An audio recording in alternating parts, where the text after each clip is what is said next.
Halo semuanya, kami kelompok 2 dari kelas Hukum Masyarakat 5E. Sebelum kita masuk pembahasan, kita mau nanya dulu nih, adakah yang masih ingat dengan materi yang kita bahas minggu kemarin? Tentang alasan mengapa hakim perlu melakukan penemuan hukum. Benar banget nih, sedikit reminder buat kalian. Dalam Undang-Undang Nomor 48 Tahun 2009 tentang Kekuasaan Kehakiman, menyatakan bahwa hakim tak boleh menolak perkara dengan alasan tidak ada dasar hukum dan Hakim seringkali dihadapkan pada situasi harus memutus perkara yang belum ada dasar hukumnya. Selanjutnya kita masuk dalam pembahasan baru nih tentang apa aja metode hakim dalam penemuan hukum. penasaran kan jenis metodenya ada apa aja? Simak sampai habis video ini. Kita masuk ke metode yang pertama, yaitu metode penafsiran.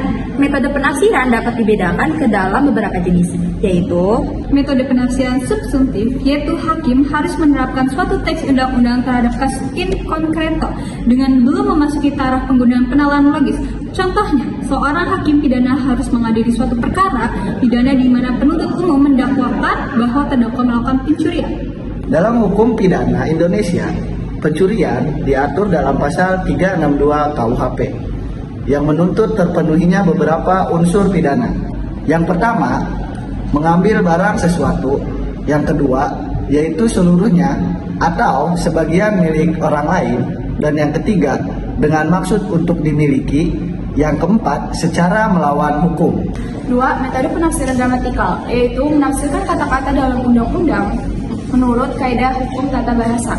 Contohnya, istilah menggelapkan dari pasal 41 KUHP ada kalanya ditafsirkan sebagai menghilangkan. Ketiga, metode penafsiran komparatif adalah metode membandingkan antara berbagai sistem hukum. yang keempat, metode penafsiran historis yang dibedakan ke dalam dua jenis, yaitu pertama, penafsiran menurut sejarah undang-undang adalah mencari maksud dari perundang-undangan itu seperti apa yang dimaksud pembuat undang-undang ketika undang-undang itu dibentuk dahulu. Yang kedua, penafsiran menurut sejarah hukum adalah metode penafsiran yang ingin memahami undang-undang dalam konteks seluruh sejarah hukum. Selanjutnya, metode yang kedua, metode penemuan hukum dengan konstruksi. Konsep penemuan hukum ini dipelopori oleh Paul Scholten, di mana ia mengemukakan 1. Hukum bukan suatu sistem hukum tertulis yang tidak boleh diubah sebelum pembuat undang-undangnya mengubahnya. Lalu yang kedua, keterbukaan sistem hukum berhubungan dengan persoalan kekosongan dalam hukum, di mana kekosongan hukum dibagi menjadi dua. Yang pertama ada kekosongan hukum itu sendiri, dan yang kedua ada kekosongan hukum perundang-undangan. Lalu, bagaimana sih tugas hakim dalam melakukan penemuan hukum? Mari kita bahas. Yang pertama itu tahap konstatir, di mana hakim mengkonstatir benar atau tidak peristiwa yang diajukan. Misal, apakah benar si A telah memecahkan di dalam rumah si B, sehingga si B mengalami kerugian. Di sini para pihak dalam perkara perdata dan penuntut umum dalam perkara pidana yang wajib membuktikan melalui penggunaan alat-alat bukti.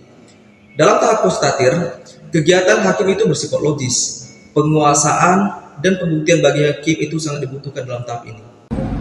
Yang kedua, tahap kualifikasi. Di sini, hakim mengkualifikasi termasuk hubungan hukum apakah tindakan si A tadi.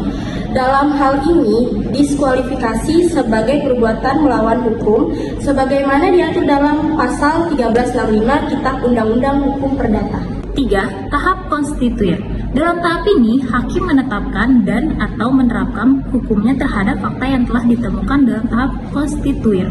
Di sini, hakim menggunakan silogisme, yaitu menarik suatu kesimpulan dari premis mayor berupa aturan hukumnya atau contohnya pasal 1365 KUH Perdata, dan premis minor berupa tindakan si A memecahkan jendela B. Dengan demikian, hakim harus mempunyai kemampuan dan kreativitas Untuk dapat menyelesaikan dan memutus perkara dengan mencari dan menemukan hukum. Dalam kasus yang tidak ada peraturan hukumnya atau peraturannya ada tetapi kurang jelas, Hakim harus mampu melakukan penemuan hukum untuk memutuskan suatu perkara sehingga terwujudnya keadilan bagi masyarakat. Nah, sekarang udah tahu kan apa aja metode hakim dalam penemuan hukum? Jangan lupa selalu hahihi dan semoga harimu menyenangkan. Terima kasih sudah menyimak. Dadah!